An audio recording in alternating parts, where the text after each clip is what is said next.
follows her instinct and she follows it to the T. She's absolutely fearless. So when she does that, she believes in that project. And I think that is key. That is something that I have also learned looking at her. You know, to have that belief that you're doing the right thing, then whatever happens left, right, center, you're not bothered by it. There's a lot of negativity that comes your way, and she's strong enough to go through all that. So I have seen that and I have learned that from her, because the more you keep growing and the more you keep going forward, there are a lot of doubts that come left, right, center. So that is something that you need to keep away.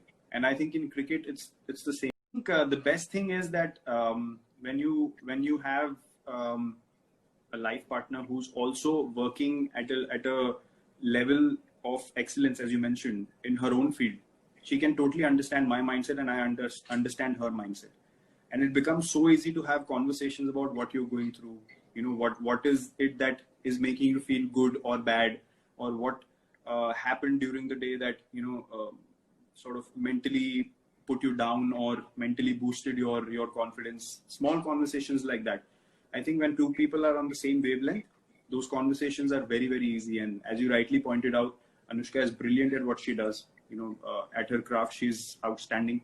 And for us, having conversations at that level is that much easier, because she understands exactly what I'm saying. Without even me talking, with my body language, she can understand what I'm going through on the field. So that is the level of connect that happens when two people are at the same wavelength. And but yes, Virat, I mean that's the truth. But see, for example, let's take Anushka's field for an example, and she has to choose a script which she's going to do or which she's going to produce or whatever it is, and choosing that script gets her to a certain destiny or excellence or whatever it is. Likewise, if you compare a cricketer, you've spoken about so much of your fitness regimen that's taken you where it's taken you today. How do you know, as a cricketer or anybody in life, forget about just being a cricketer, that when you are embarking on a certain route, that this is the route, I will persevere with this? Is there a trick where you make that decision?